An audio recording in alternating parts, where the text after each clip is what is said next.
প্রিয় শিক্ষার্থীবৃন্দ, আসসালামু আলাইকুম। আদর্শ কলেজ আয়োজিত অনলাইন ক্লাসে তোমাদের সকলকে স্বাগতম।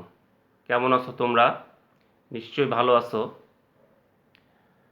আজকে আমি উচ্চ মাধ্যমিক দ্বাদশ শ্রেণীর ভূগোল ক্লাস নেব। আজকে ভূগোল দ্বিতীয় পত্রের চতুর্থ অধ্যায় কৃষি এই বিষয়ের উপর ক্লাস নিব। কৃষি এর ইংরেজি শব্দ হলো এগ্রিকালচার।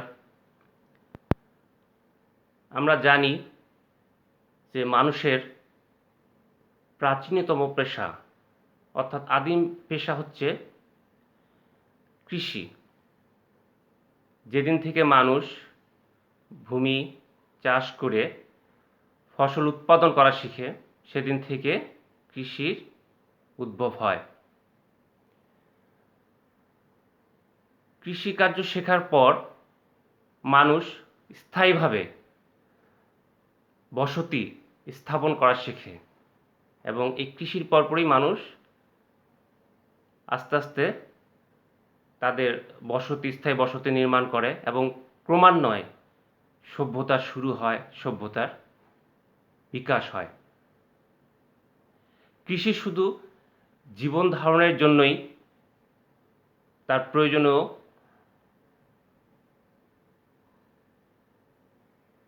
দ্রব্য সরবরাহ করে না, এটা শিল্পের কাঁচামাল তথা অন্যান্য বস্তুও সরবরাহ করে থাকে। অনেক শিল্পের কাঁচামাল এই কৃষি থেকে পাওয়া যায়। অর্থাৎ যে কোনো উন্নয়নশীল দেশের অর্থনীতির মূল ভিত্তি হলো কৃষি। এবং মানুষের যে অর্থনৈতিক কর্মকাণ্ড রয়েছে, যেমন প্রাথমিক পর্যায়ের অর্থনৈতিক কর্মকাণ্ড, দ্বিতীয় পর্যায়ের অর্থনৈতিক কর্মকাণ্ড, তৃতীয় পর্যায়ের অর্থনৈতিক কর্মকাণ্ড এবং চতুর্থ পর্যায়ের অর্থনৈতিক কর্মকাণ্ড। এর মধ্যে প্রাথমিক পর্যায়ের অর্থনৈতিক কর্মকাণ্ড হচ্ছে কৃষি, এবং কৃষি হলো কোনো একটি দেশের অর্থনীতির মূল চালিকা শক্তি। আজকে আমরা যে বিষয়বস্তু বিশদভাবে আলোচনা করব সেটা হলো কৃষিকার্যের ভৌগোলিক প্রভাবসমূহ। কৃষিকার্যের উপর কি কি ভৌগোলিক প্রভাব রয়েছে এই বিষয় আলোচনা করব, অর্থাৎ ভৌগোলিক নিয়ামকসমূহ। কৃষিকার্যের যে ভৌগোলিক নিয়ামকসমূহ আছে, মানে কি কি বিষয়ের উপর কৃষিকার্যগুলি নির্ভর করে, এই নিয়ামকগুলি, এগুলি আমরা আলোচনা করব। আচ্ছা, প্রথমে যেই জিনিসটি জানতে হবে যে এই যে কৃষিকার্যের ভৌগোলিক নিয়ামকসমূহ আছে, ভৌগোলিক নিয়ামকসমূহ কয় ভাগে বিভক্ত। এটা মূলত আসলে কৃষিকাজে প্রভাব বিস্তারকারী ভৌগোলিক নিয়ামকসমূহ আমরা বলতে পারি যে 3 ভাগে বিভক্ত। এক হলো প্রাকৃতিক নিয়ামকসমূহ, 2 হলো অর্থনৈতিক, আর 3 হলো সাংস্কৃতিক। তো প্রথমে আমরা প্রাকৃতিক নিয়ামকসমূহ নিয়ে আলোচনা করব, অর্থাৎ কৃষিকাজে ভৌগোলিক প্রভাবসমূহের মধ্যে যে প্রাকৃতিক নিয়ামকসমূহগুলো আছে সেই প্রাকৃতিক নিয়ামকসমূহগুলো নিয়ে আমরা আলোচনা করব। তো প্রাকৃতিক নিয়ামকসমূহের মধ্যে প্রথমেই চলে আসে জলবায়ু। কৃষিকাজে জলবায়ু একটা বিশেষ ভূমিকা পালন করে। আমরা জানি পৃথিবীর সব জায়গায় জলবায়ু একরকম নয়। কোথাও নিরক্ষীয় জলবায়ু, কোথাও ভূমধ্যসাগরীয় জলবায়ু, কোথাও আবার মেরুদেশীয় জলবায়ু, কোথাও মরুভূমি, কোথাও মৌসুমী জলবায়ু। তো এক এক অঞ্চলে এক এক রকম জলবায়ু, এবং সেই জলবায়ু ভেদে তার কৃষিকার্য হয়। যেমন ক্রান্তীয় মৌসুমী অঞ্চলে প্রচুর ধান হয়, বাংলাদেশ, থাইল্যান্ড উদাহরণ দেওয়া যায়। আবার নাতিশীতোষ্ণ অঞ্চলে প্রচুর গম আবাদ হয়। তো যাই হোক, এই আমরা বুঝতে পারতেছি যে জলবায়ু একটা বিশাল ভূমিকা পালন করে কৃষিকাজের উপর। এবং এই জলবায়ুকে আবার কয়েকটা ভাগে ভাগ করা যায় যে জলবায়ুর মধ্যে কী কী রয়েছে। প্রথমে রয়েছে তাপমাত্রা। অবশ্যই কৃষিকাজে তাপমাত্রা একটা বিশাল ভূমিকা পালন করে, একটা বিশাল নিয়ামক। এবং এক এক প্রকার তাপমাত্রায় এক এক রকম ফসল উৎপন্ন হয়। যেমন মরুভূমিতে তাপমাত্রা অনেক বেশি এবং সেখানে যে ফসলটা হবে সেটা কম তাপমাত্রাতে সেই ফসলটা হবে না। যেমন ধান উৎপাদন করতে গেলে 16 থেকে 27 ডিগ্রি সেলসিয়াস তাপমাত্রার প্রয়োজন হয়। আবার গমের জন্য 16-17 ডিগ্রি সেলসিয়াস তাপমাত্রা লাগে। হ্যাঁ, এরকম তাপমাত্রার ভিন্নতার কারণে কৃষির উৎপাদনও বা ভিন্ন ভিন্ন কৃষি উৎপন্ন হয়। এরপর রয়েছে বৃষ্টিপাত। কৃষির উৎপাদন বৃষ্টিপাতের উপর নির্ভরশীল এবং বৃষ্টিপাত কৃষি উৎপাদনে একটা বিশাল ভূমিকা পালন করে। বৃষ্টিপাত আসলে মূলত কৃষিটাই মূলত বৃষ্টিপাতের উপর নির্ভরশীল। আমরা জানি যে অঞ্চলে বৃষ্টিপাত ভালো হয় সেখানে কৃষি ভালো হয়। আবার যেটা মরুভূমি অঞ্চল সেখানে বৃষ্টিপাত কম, ফলে এখানটায় তেমন ফসল উৎপন্ন হয় না। এবং আমরা জানি যে সাধারণত 150 থেকে 250 সেন্টিমিটার বৃষ্টিপাত যেখানটা হয় সেখানে ধান উৎপাদন বেশি হয়। আবার যেখানটায় আবার যেখানটায় একবারে বৃষ্টিপাত খুবই কম হয় সেখানে সাধারণত অন্য যেসব মরুভূমির ফসল সেগুলি উৎপন্ন হয়। অতএব বৃষ্টিপাত অবশ্যই একটা বিশাল ভূমিকা পালন করে কৃষিকার্যের ক্ষেত্রে। আচ্ছা, 3 নম্বর আমরা বলতে পারি সে আর্দ্রতা। আর্দ্রতাও কৃষিকার্যে বিশাল ভূমিকা পালন করে। যেখানটায় আর্দ্রতাপূর্ণ অঞ্চলে ফসল ভালো হয়, আবার কম আর্দ্রতাপূর্ণ অঞ্চলে ফসল ভালো হয় না। যেমন আমাদের এই যে মৌসুমী অঞ্চলে আর্দ্রতা বেশি, সেখানে ভালো ধান উৎপন্ন হয়, অন্যান্য ফসল উৎপন্ন হয়। আবার মরুভূমি অঞ্চলে আর্দ্রতাহীন এবং এখানে অত ভালো ফসল উৎপন্ন হয় না। আর আরেকটা অংশ হচ্ছে বায়ুপ্রবাহ। বায়ুপ্রবাহ অবশ্যই একটা বড় ভূমিকা পালন করে, কারণ বায়ুপ্রবাহের দ্বারা ওই অঞ্চলের তাপমাত্রা নিয়ন্ত্রিত হয় এবং বৃষ্টিপাত নির্ভর করে একটা বায়ুপ্রবাহের উপর। আবার বায়ুপ্রবাহের উপর উদ্ভিদের পরাগায়ন ঘটে। বায়ুপ্রবাহ দ্বারা উদ্ভিদের পরাগায়ন ঘটে। অতএব বায়ুপ্রবাহ একটা অনেক ভূমিকা একটা পালন করে কৃষিকার্য উৎপাদনের ক্ষেত্রে। এরপর হচ্ছে ভূপ্রকৃতি। প্রাকৃতিক নিয়ামকের মধ্যে ভূপ্রকৃতির উপরও কৃষি অনেকটা নির্ভরশীল। যেমন সমতল ভূমিতে ফসল ভালো হয় এবং আমাদের যে সমতল ভূমি রয়েছে সেখানে ধান, গম, পাট এগুলি উৎপন্ন হয়। আবার পাহাড়ি অঞ্চলে তেমন ভালো ফসল উৎপন্ন হয় না। আবার যেখানে মালভূমিতেও তেমন ফসল ভালো উৎপন্ন হয় না। অতএব ভূপ্রকৃতির উপর নির্ভর করে কৃষি অনেকখানি নির্ভরশীল।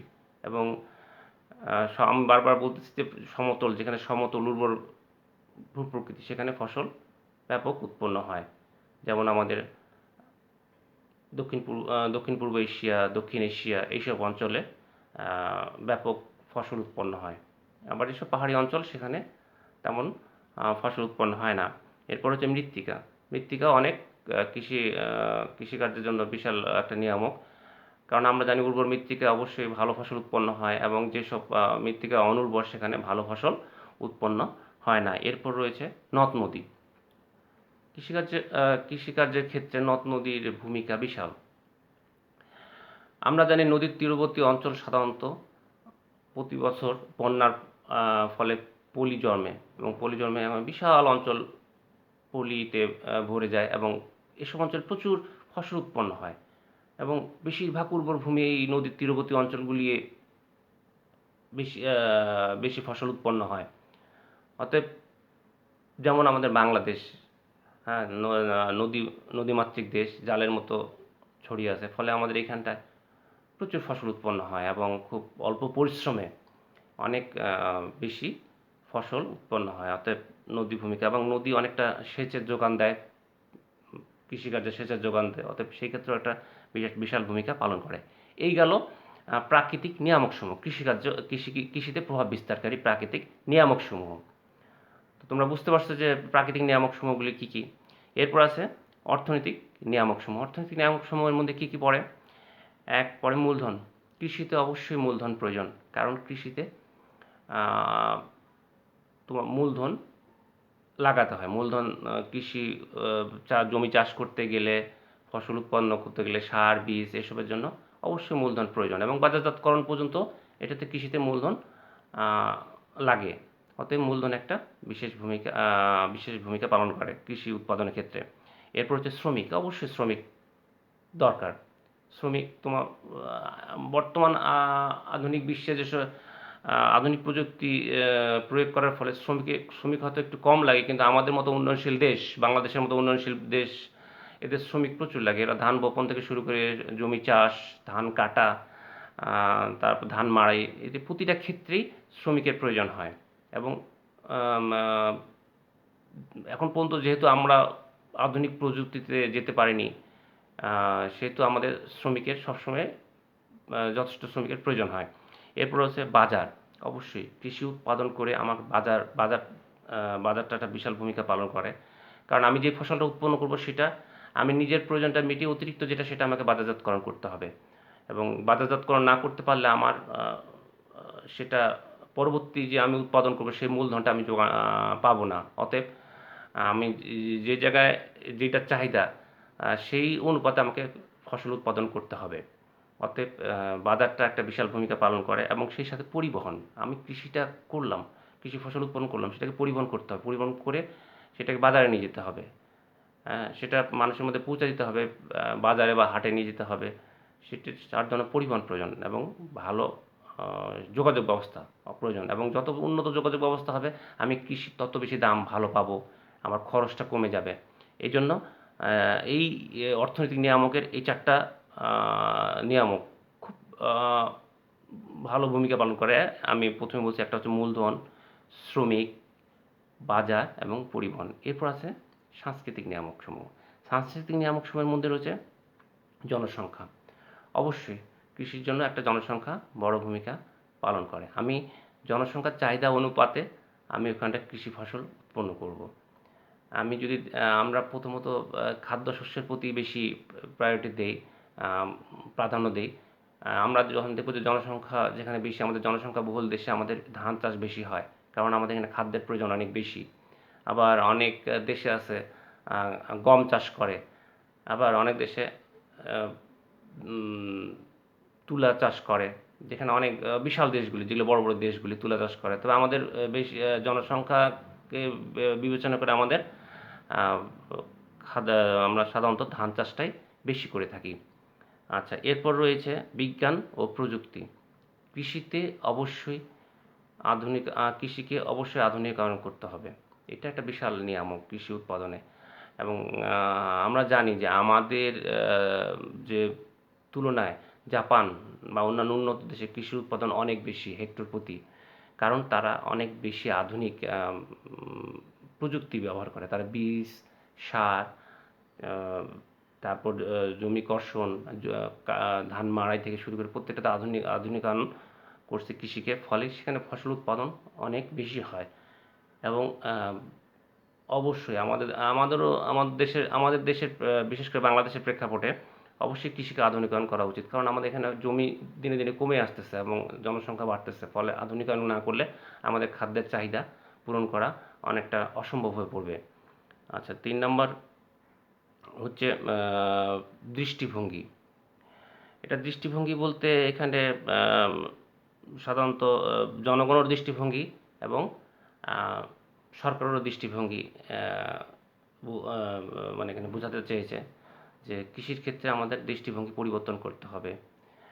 কৃষি আমাদের চাই ওই অঞ্চলের আমাদের দৃষ্টিভঙ্গি হবে যে যেই ফসলটাতে আমার স্থানীয় চাহিদা মেটানো যায় এবং সেই সাথে পার্শ্ববর্তী এলাকার চাহিদা মেটানো যায়, এবং সরকারেরও দৃষ্টিভঙ্গি পরিবর্তন করতে হবে। কৃষির ক্ষেত্রে সরকারকে অনেক সহযোগিতা করতে হবে, অনেক ক্ষেত্রে ভর্তুকি দিতে হবে, সার বীজ কম মূল্যে দিতে হবে, এই দৃষ্টিভঙ্গিগুলি সরকার দিতে হবে। এবং সর্বশেষে যেটা আছে সেটা হলো সরকারি সরকারি নীতি। কৃষির ক্ষেত্রে অবশ্যই সরকারি সুনির্দিষ্ট নীতিমালা থাকতে হবে। কারণ আমরা জানি যে ফসল উৎপাদন করতে গেলে অনেক বিষয় লাগে। প্রথমত হচ্ছে ভালো বীজ লাগে, এবং এই বীজ সংরক্ষণের জন্য সেটা স্থান লাগে, এবং এইটা সরকার সাধারণত বীজ সংরক্ষণ করে থাকে। কৃষকরা বীজ সংরক্ষণ করে থাকে, তবে সরকারি যেসব বীজ সংরক্ষণ করে সেগুলো অনেক উন্নত হয়। অতএব এখানে সরকারকে বীজ সংরক্ষণ করতে হবে এবং কম মূল্যে, ভর্তুকি মূল্যে সেটা কৃষককে সরবরাহ করতে হবে। হ্যাঁ, তারপর সারের ক্ষেত্রে অবশ্যই ভর্তুকি দিতে হবে। সার যদি ভর্তুকি না দেয় তাহলে কৃষকরা লাভবান হবে না, প্রান্তিক কৃষকরা এখানটায় লসের মুখে পড়বে। 3 নম্বর হচ্ছে বিদ্যুৎ সরবরাহের ক্ষেত্রে কৃষকদেরকে ভর্তুকি দিতে হবে, কারণ শেষ কার্যের জন্য বিদ্যুতের দরকার। বিদ্যুতের ক্ষেত্রে সরকারকে ভর্তুকি দিতে হবে, এবং সরকারকে বাজার মূল্যটা মনিটরিং করতে হবে। বাজার যেন স্থিতিশীল থাকে, একটা নির্দিষ্ট ভালো পর্যায়ে থাকে, কৃষকরা যেন দাম পায়, মধ্যস্বত্বভোগীরা যেন এখানে সুবিধা ভোগ না করে, এবং সরকারকে ধান কিনতে হবে কৃষকদের কাছ থেকে। তাদেরকে যেন লাভের অংশ লাভ যেন হয় কৃষকের, সেইভাবে তাদেরকে ধান কিনতে হবে সরকারকে। এবং যদি একটা দেশে কৃষি উৎপাদন বেশি হয়, সেটা বিদেশে রপ্তানির ক্ষেত্রে সরকারকে বিশাল ভূমিকা একটা পালন করতে হবে, এবং তার নীতিমালা থাকতে হবে যে এই ফসলটা বিদেশে যেন রপ্তানি করতে পারে সহজভাবে। হ্যাঁ, এখানে কৃষকরা যেন জটিলতার মধ্যে না পড়ে। তো এই হলো কৃষিতে প্রভাব বিস্তারকারী ভৌগোলিক নিয়ামকসমূহ, এবং এইগুলি যদি সুন্দরভাবে মানে যোগান দেওয়া যায় বা এগুলি যদি মেনটেন করা যায়, তাহলে অবশ্যই একটা যে কোনো দেশের কৃষি উৎপাদন অনেক সুন্দর হবে। তো আজকে আমি এই ক্লাসটা নিয়েই শেষ করব। পরবর্তীতে এই কৃষির উপর আরও ক্লাস নেব, সেই ক্লাসটা তোমরা অবশ্যই ফলো করবা, এবং সেই সাথে তোমরা বাসায় অবশ্যই পড়াশোনা করবা। আমি জানি তোমরা বই কিনেছো, এবং আমি যে ক্লাসটা নিলাম সেই ক্লাসটা বাসায় তোমরা দেখবা, এবং প্রতিটা বিষয় যে বিষয় আমরা তোমরা জানো, এবং আমরা সবাই জানি যে এখানে আমাদের 2021 সালে যারা পরীক্ষার্থী এবং 2022 সালে যারা উচ্চ মাধ্যমিকে পরীক্ষার্থী যারা, তাদের সিলেবাস অনেক কমায় দেওয়া হয়েছে, শর্ট সিলেবাস করা হয়েছে। ফলে তোমাদের তোমরা এখন যেগুলি চ্যাপ্টার বিষয়গুলি দেওয়া হয়েছে, অধ্যায়গুলি দেওয়া হয়েছে, তোমরা প্রতিটা অধ্যায় ভালো মতো পড়বা। পড়লে তোমরা প্রশ্নের ভালো মতো উত্তর দিতে পারবা, বহু নির্বাচনী প্রশ্ন বলো, সৃজনশীল প্রশ্নগুলো সুন্দর করে লিখতে পারবা আমার বিশ্বাস, এবং তোমরা ভালো নাম্বার পাবা এবং রেজাল্টও তোমাদের অনেক ভালো হবে। অতএব তোমরা অবশ্যই বাসায় পড়াশোনা করবা, পড়াশোনার প্রতি বইয়ের প্রতি একটু সময় দিবা। আর তোমরা সবাই ভালো থাকবা। বাইরে গেলে অবশ্যই মাস্ক ইউজ করবা, বাইরে থেকে ফেরার পরে অবশ্যই হাত ভালোভাবে সাবান দিয়ে ধোবা। তোমরা একজনের সাথে আরেকজনের ডিস্টেন্স বজায় রাখবা 3 ফিট, এবং খুব কম প্রয়োজন না হলে বাইরে বের হবা না। বাড়ির সবার প্রতি নজর রাখবা, বিশেষ করে বয়স্ক যারা, তোমার দাদা দাদি, বাবা মা যারা বয়স্ক আছে, যারা শিশুরা আছে, এদের প্রতি নজর রাখবা, এবং নিজে সুস্থ থাকবা, পরিবারকে সুস্থ রাখতে সহযোগিতা করবা। তোমার পরিবার সুস্থ থাকলে সমাজ সুস্থ থাকবে, সমাজ সুস্থ থাকলে দেশ সুস্থ থাকবে, দেশ সুস্থ থাকলে গোটা পৃথিবী সুস্থ থাকবে, এবং আমাদের সুন্দর পৃথিবীতে আবার আমরা দেখতে পাবো। আমরা যে এখন যে মহামারীর মধ্যে চলছি, এই মহামারী আমরা ইনশাআল্লাহ অল্প সময়ের মধ্যে কাটিয়ে উঠতে পারবো। তো এই কামনা রেখে আজকে আমি আমার ক্লাস শেষ করতেছি। আসসালামু আলাইকুম, সবাই ভালো থাকবেন।